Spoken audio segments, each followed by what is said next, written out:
I got to start recording so I can put this all on YouTube. Now I'm recording so that people who can't tune in can watch it on YouTube. I'm not going to post them to Canvas because honestly, I don't know how to do that. So I made a YouTube channel for this section and the other section. For the most part, like my original thinking is, let's just do it all. Let me do it the regular way that I've been doing it for years. We have a 3 o'clock class. We have a 4 o'clock class. I know it would be easy if it's not really a lecture. Usually it's usually a discussion.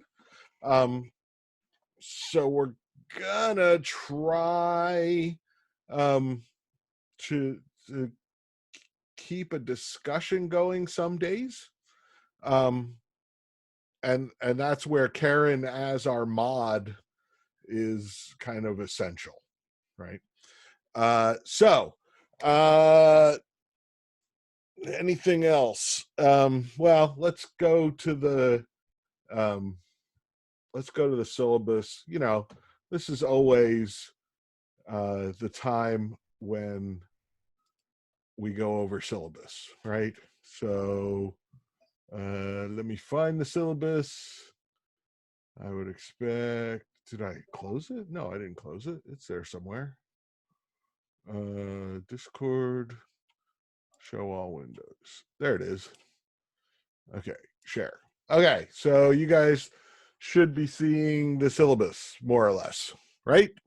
Now you're all in a line on the side of my screen. This will all be coming natural. In a week, we'll all know how to do this. Let me just move that over a little bit. You've already seen this all on Canvas if you bothered to check, but I just put that up yesterday. I was starting to get emails from people going, am I in the class? It's not showing up. And I'm like, usually I just put it up the day of, and sometimes we go to class and I'm like, oh yeah, I didn't put up the Canvas site yet, but this is your only lifeline this year. So I put it up a day early, and this is how everything is going to work. So my email, as ever, is Dodo. My office hours are Mondays and Fridays 2 to 3. I didn't do it today because I didn't think, well, I was here, but and I was hanging out in Discord. I think instead of just having my my silly face, IMGD1002 storytelling in interactive D-term. What's going on? Is that you? For some reason, Word decided to just start reading your syllabus for you. Oh, okay. Terribly sorry. Okay, well, I'll be hanging out usually in the Discord, and that way it'll just be voice for the most part, because you don't really need to see my shining face staring at my computer. And as usual, if you can't make it 2 to 3, make an appointment, send me an email, and we can schedule a time to talk. A lot of people were asking about the books. Interactive storytelling is to stop share here. This is the ancient book that I continue to use. It's really old. It was old when I started using it, but guess what? How to write doesn't change. And I mostly use it for how to write. Now I have lost whiteboard, phone. There it is. Okay, share. Okay, we're back here. So I don't know. Is there an ebook version of it? I believe that the bookstore has waived all sorts of shipping fees. I don't know how much they're charging you for this book, but I did a quick search for it and found it for $5 used online. So if you're paying a bazillion dollars for this book, I saw it for $200 on Amazon. Please don't spend $200 on this book. It's not worth $200. I do use it. It's not like I just have you read it to sell books, because I don't even know who Andrew Glassner is. Just that I like the book. So that's the first book. If you can get it as an ebook, that's great. Do so. If you can find some shady website to download it, shade away. I don't care. The other one is A Creator's Guide to Transmedia Storytelling by Andrea Phillips. Oh, and by the way, we'll be using interactive storytelling pretty much through the first half of the class. And then we switch to transmedia storytelling for the second half of the class. The problem is that in years past, when I was like, have this book read by week 6, nobody started reading it until the weekend before week 6. And then nobody had it read by the time we had to talk about it. So I assign chapters. I think chapters 1 and 2 of Transmedia are due next week, and they'll be on the reading quizzes. And that's basically, I may talk about stuff, I may not talk about stuff from it, but I definitely will talk about stuff in the book from week like 4 or 5 on, I think. Once we get to the alternate reality game. And you'll notice it's a creator's guide. So it's really your handbook for how to make an alternate reality game. It should help immensely in that. So keep up on that reading. There will be questions on every quiz about, well, not this week's quiz, but next week's quiz and afterwards, wherever it's assigned. Also, by the way, I have this syllabus posted in Canvas, and for whatever reason, when I copy and paste it into their stupid little text editor, it's the formatting gets all screwed up. So I've made a link to the Word doc, and the formatting in the Word doc is great. So download it and look at it there, because one of the things that happens is down here at the bottom, where I've got this beautiful table of every date that we're meeting, or blocks of 2, Mondays and Tuesdays and Thursdays and Fridays. All of these lines here go away in the cut and paste version. And people in other classes, this is kind of my format for syllabi, and people in other classes are like, I couldn't tell from the syllabus on Canvas, when is it due tomorrow or is it due the next? So check the Word version. It's very clear here. It's not so clear on the Canvas version, but at least that'll get you where you need to go. Finally, also Poetics by Aristotle.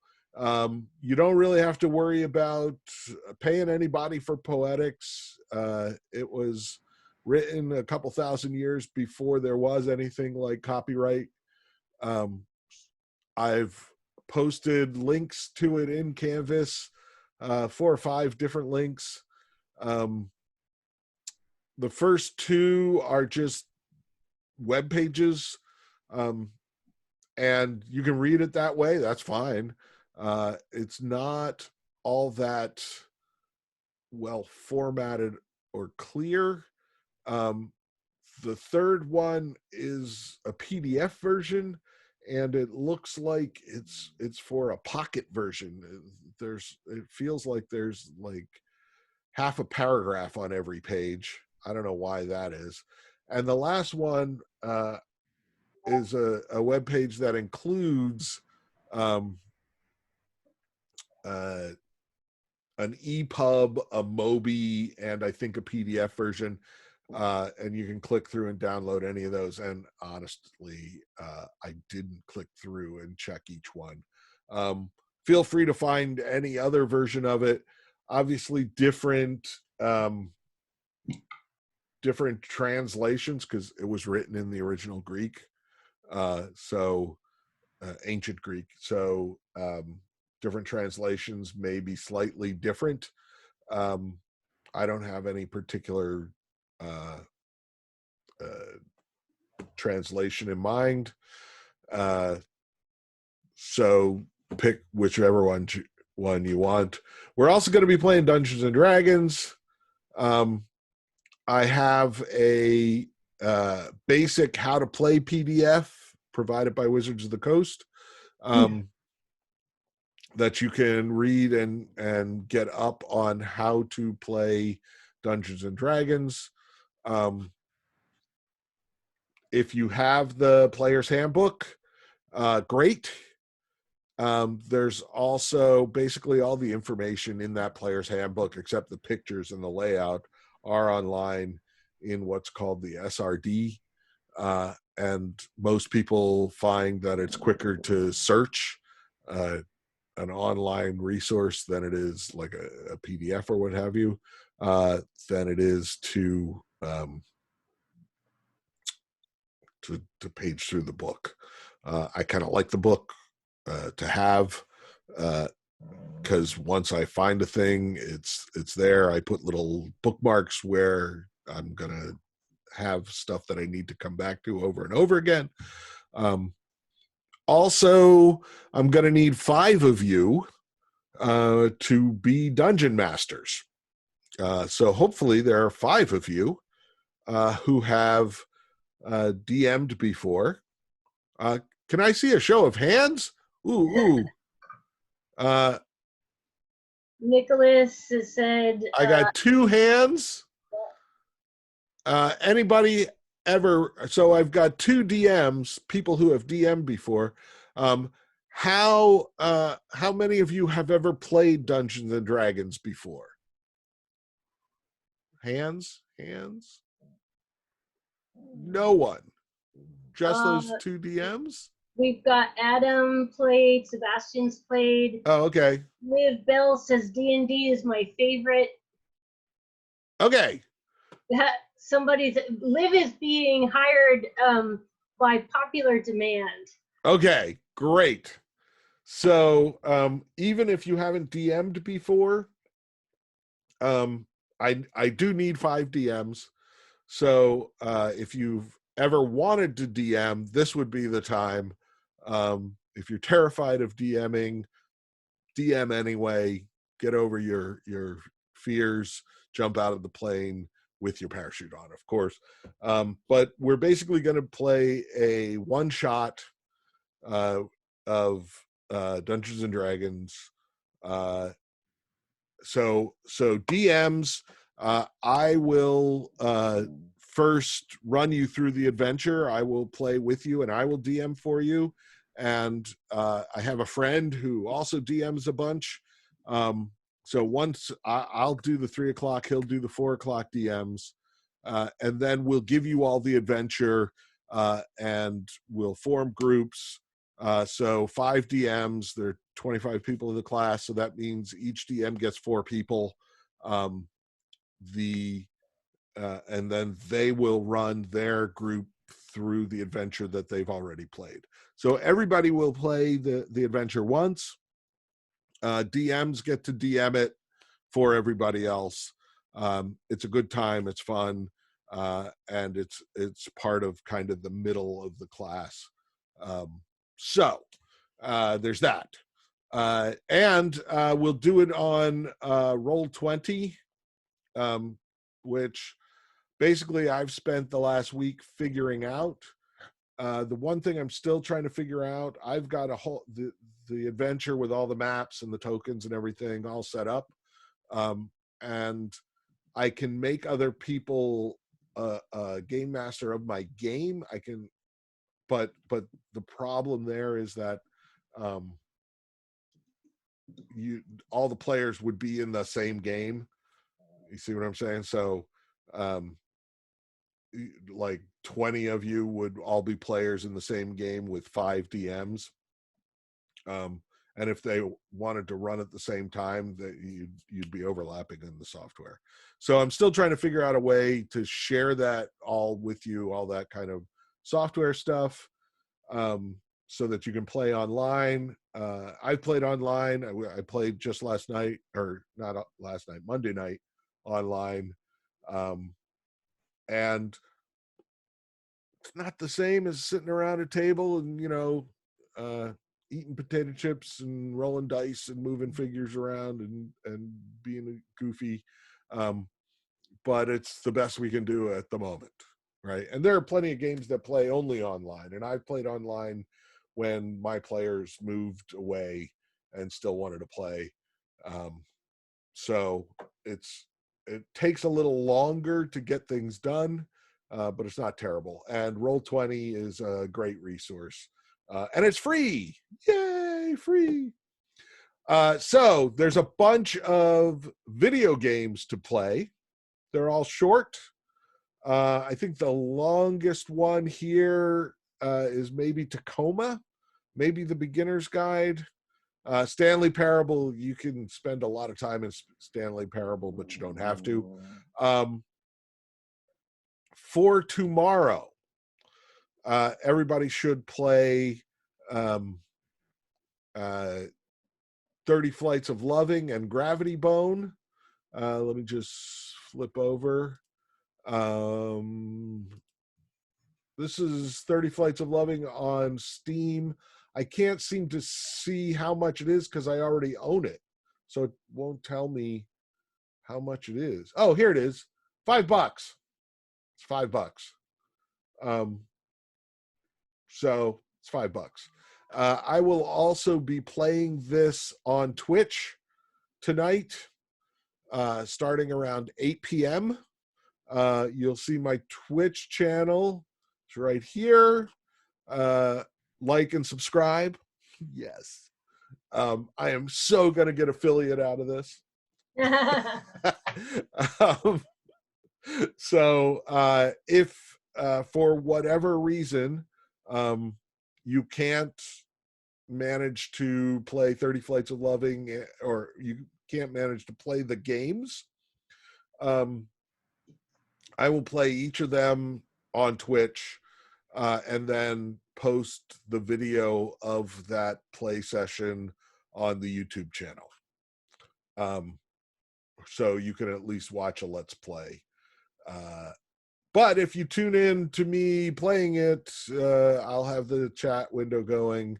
And the way Twitch works, there's a little delay between what I'm doing and when I see your chat. So I'm open to suggestions as to, go up here or do here, but it might be a little late. But I'm perfectly happy to chat with everybody while I'm streaming it. So tonight, 8 p.m., 30 Flights of Loving and Gravity Bone. By the way, am I still sharing?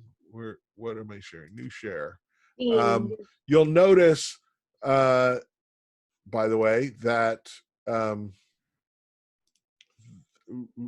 why won't share that? Sorry. Gravity Bone, you don't have to buy separately. It is a second game in 30 Flights of Loving. So once you can either go to the main menu right off the bat, and one of the selections is play Gravity Bone. You can play it right from the menu of 30 Flights of Loving.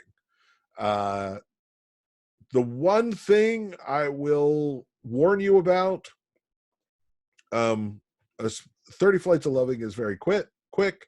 Gravity Bone is a little longer.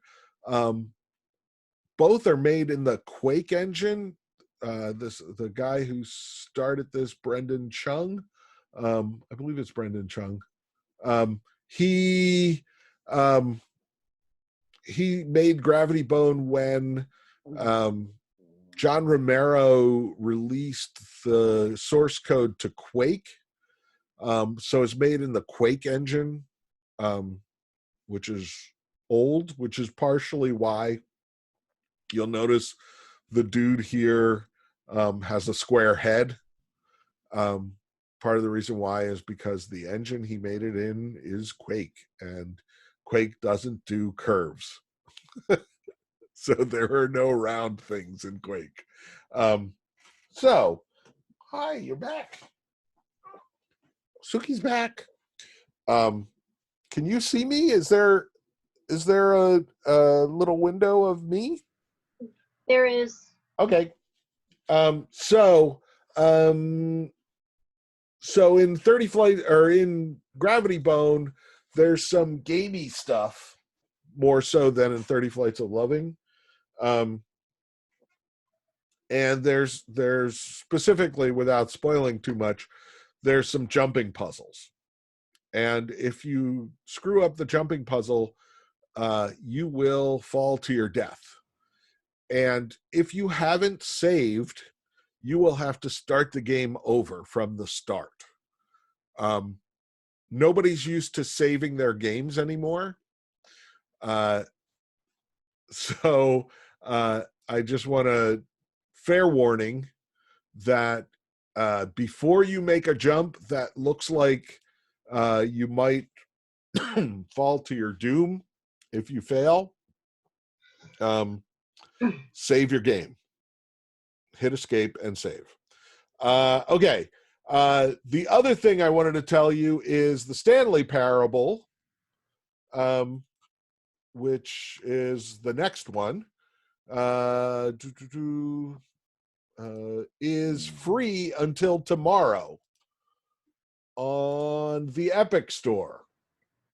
So I don't know how much it normally is. It's normally $14.99. So if you go to the Epic Store and grab it by tomorrow, it is free. So do that. Okay? Because we'll get to that in a bit. Back to syllabus. Share. Okay. Facade is free and it's on I will make it available via Canvas. Passage is free, and it is from a web page. Tacoma is not free. Let's see what Tacoma is currently. Come on. Steam. Let's go back to Steam.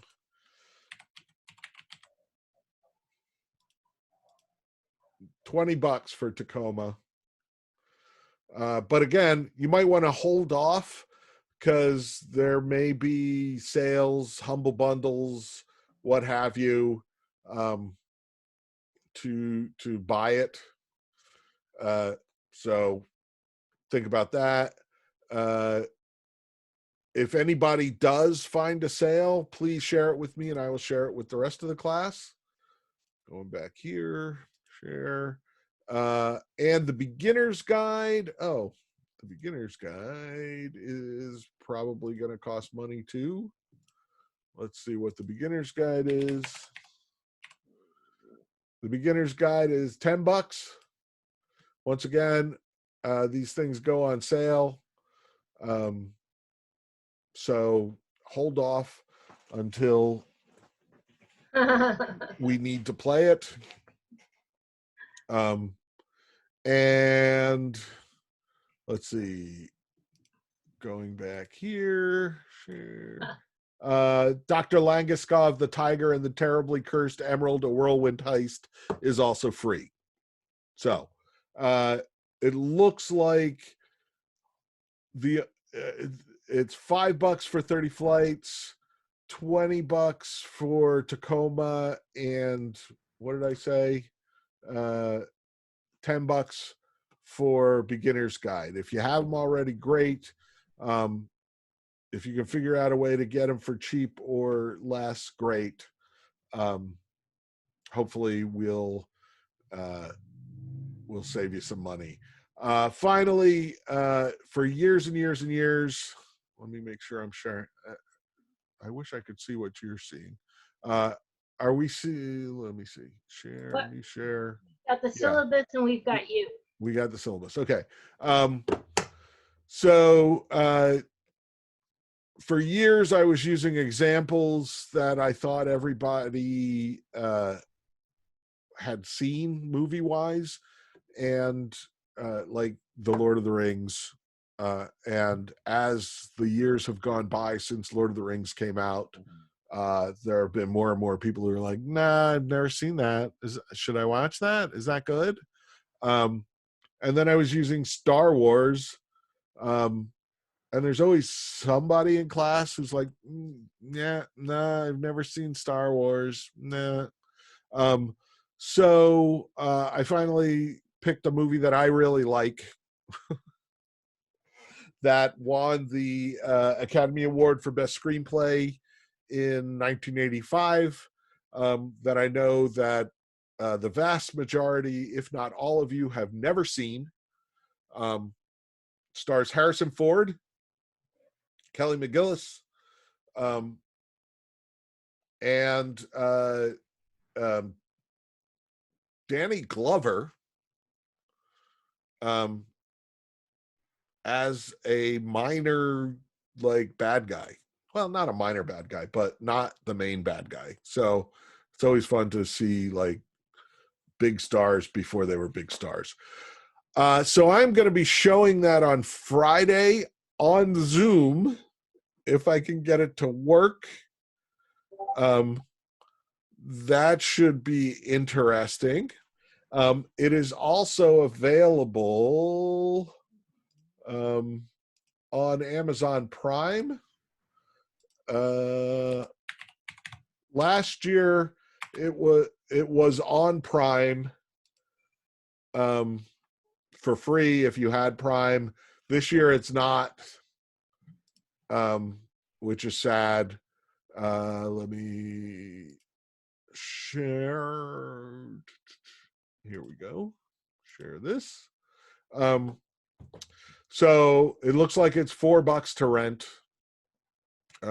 So if you can't make it Friday evening, I'm gonna probably show it starting at 7 or 8. I got to talk to my wife about when I can start the movie. Probably 8. On Zoom here, as long as I can get the Blu-ray working, because I have a Blu-ray of this. And if you can't make it, feel free to watch it on your own time, but you have to spend $4 unless you find it on whatever shady backdoor of the internet that you know of. I assume all students know more about stuff than I do, but maybe that's not the case. So anyway, that's Witness. We'll be talking about Witness next week. That's why I show it on Friday. But if you want to watch it over the weekend on your own, that's fine too. Going back to the syllabus. Okay, so this Zoom room is not the room. I don't know. I went to Zoom and it said, hey, your storytelling class is starting in 15 minutes. Do you want to start it? And I said, yes. And that's why we're here now. The Twitch channel, you can go to Twitch and subscribe to me. and if you know anything about Twitch, then it will let you know when I'm streaming, if you set notifications, that sort of thing. The Discord is mainly for outside of class meetings, and the big thing that I like about Discord is that, say you throw a document or a picture on the Discord, and then you close Discord and come back 3 days later, it's still there. So throwing things up in Zoom here, it lasts as long as our session does, and then it goes away unless I videotape it, and then we got to find the place in the videotape. So Discord is a way for you guys to do group work. Don't feel like you have to do it in Discord. I will make more kind of sub rooms in Discord. I don't know what they're called in Discord, but channels.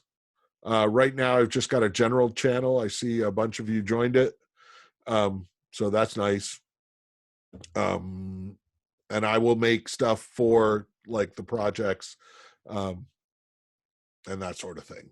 The YouTube, I'm keeping them separate because in the last part of the class, the second part of the class, we'll be making a game for the 4 o'clock class to play, and they'll be making a game for you to play. It's going to be a bunch of puzzles and stuff, and a kind of, usually it turns into a conspiracy theory kind of thing.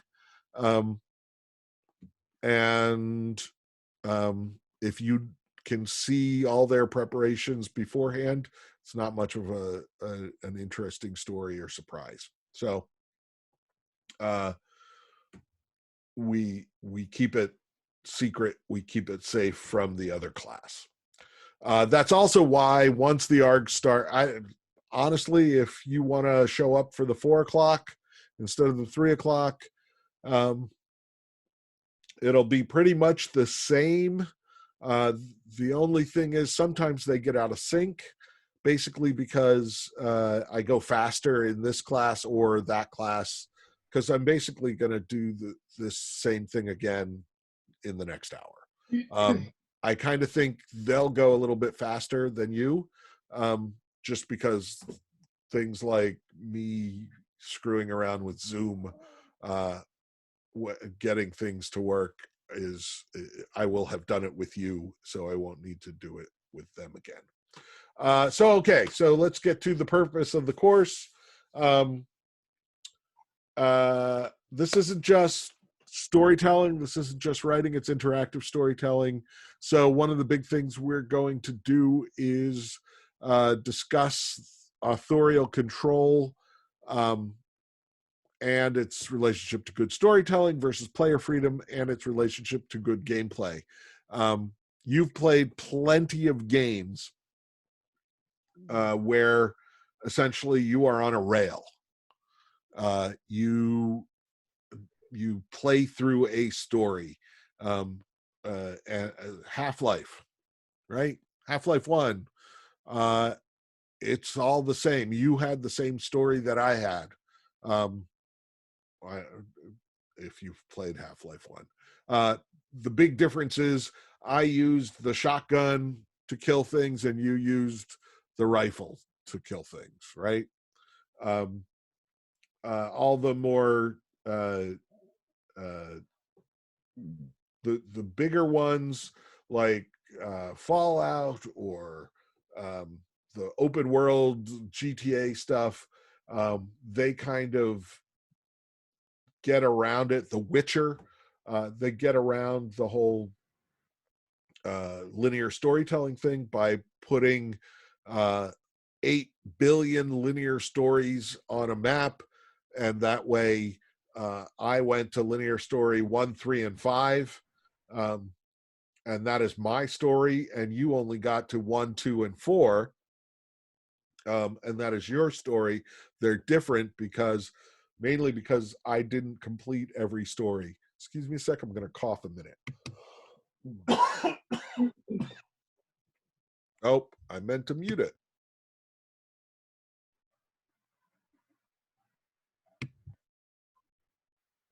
Now the button doesn't work. Okay.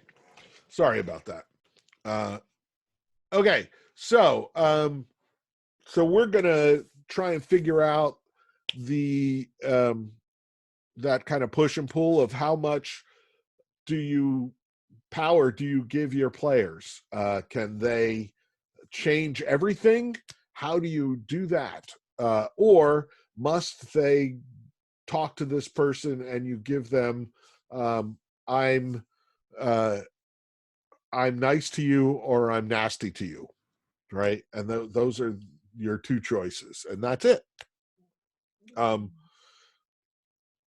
How do we do that? How do we tell an interesting story, or how do we have an interesting game that way?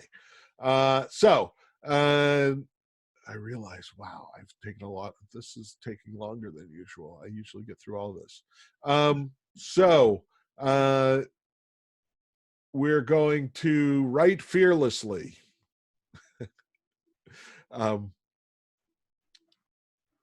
I can't tell you how many students have handed me things over the years and say, well, this really sucks, but I got it in on time.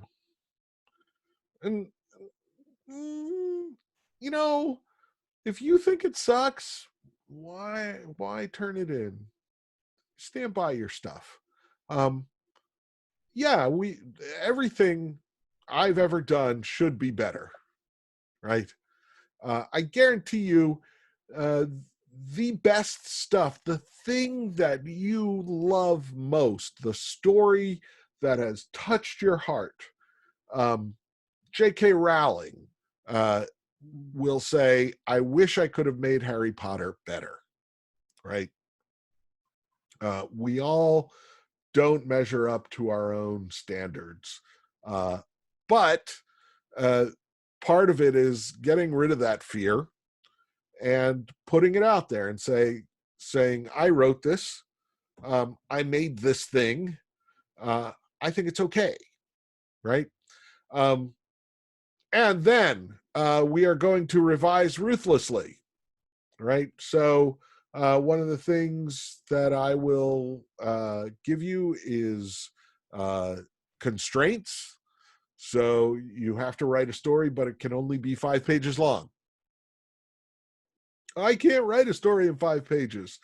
If you can't write a story in 5 pages, you don't get the job.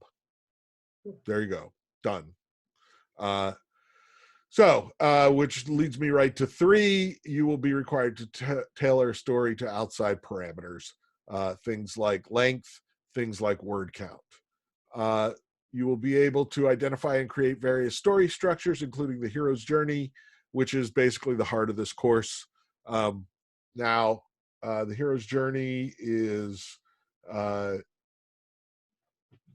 problematic in some ways. Lots of people are like, does everything need to be the hero's journey? No, in fact, not at all. But just like turns out Pablo Picasso could really draw well, right? And then he threw that all away and became a cubist. So you got to know how to make the lines and live by the rules before you can throw the rules away and do your own thing, right? So the 3-act structure is I will spoil every Hollywood movie for you because suddenly you will see that every Hollywood movie has a 3-act structure. It's all the same, and it will either make you sad or you will be excited and go, oh my God, that's the end of Act 1. Oh my God, that's the end of Act 3, right? So, and you will be insufferable to everyone you go to the movies with, which is, you go through this. and you will experiment with interactivity, relinquish some of that authorial control. And then finally, you're going to build an interactive online game that tells a coherent story and leads from a clear introduction through an exciting climax. Okay. So there are basically 3 big assignments. I've got 3 minutes to get through this. Write Club every week. Write Club is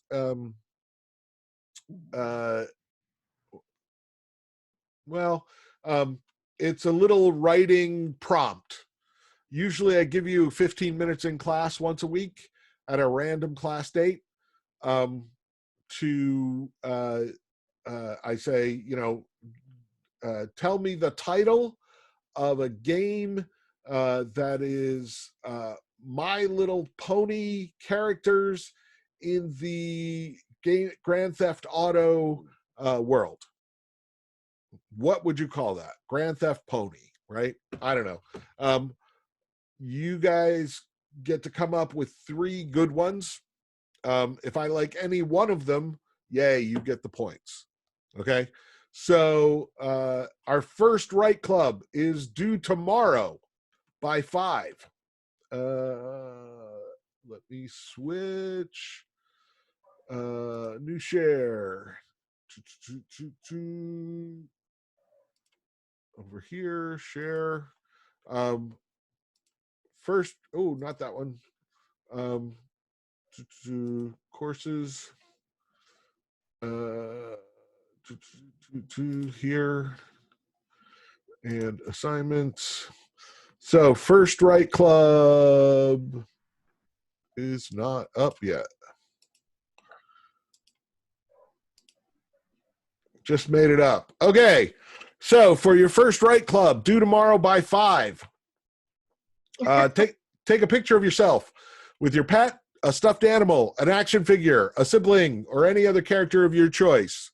Hold up a sheet of paper or have your character hold it up, tape it to your dog, whatever.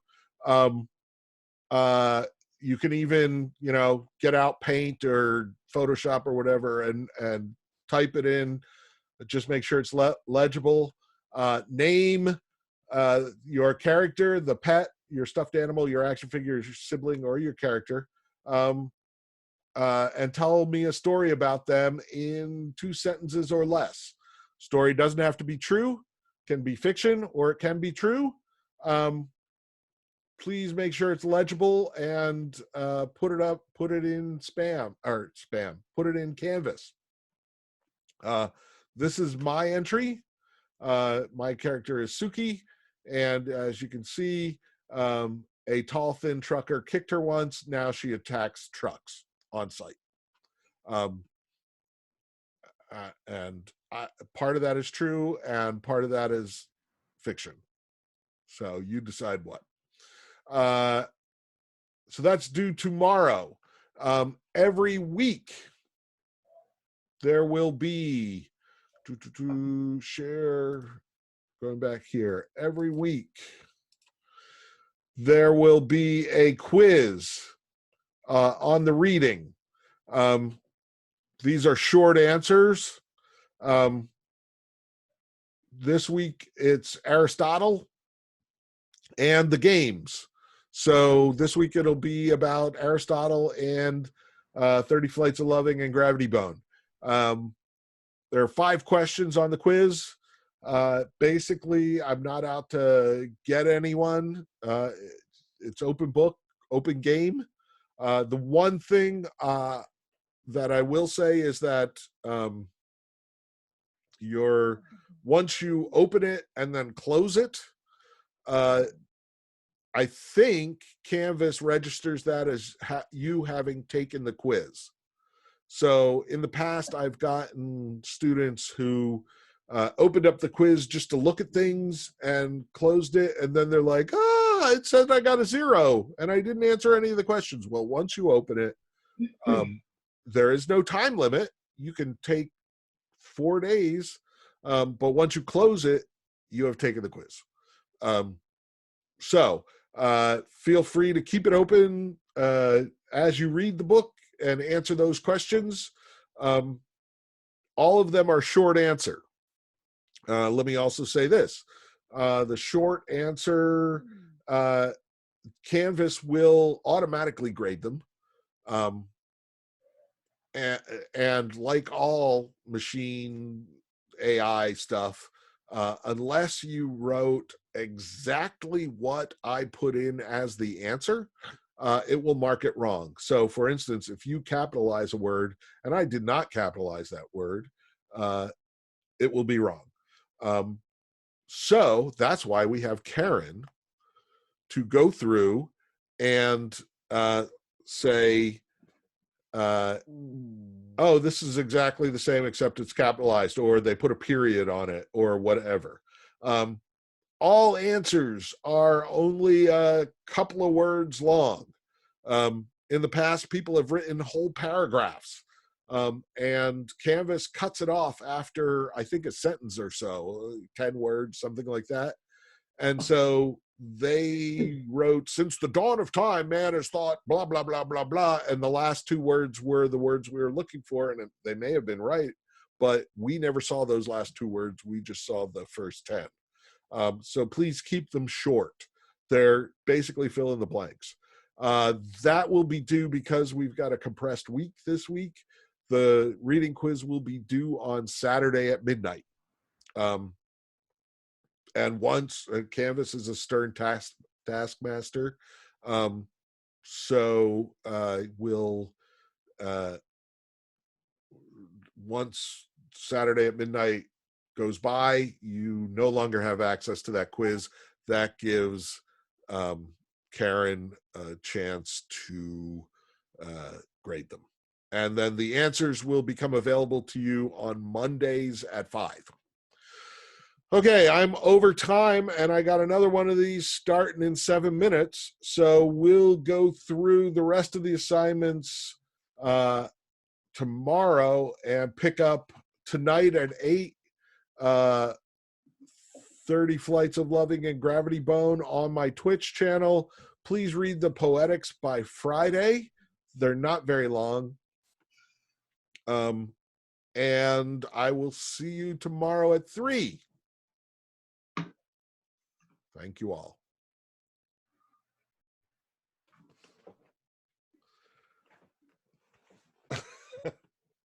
Okay.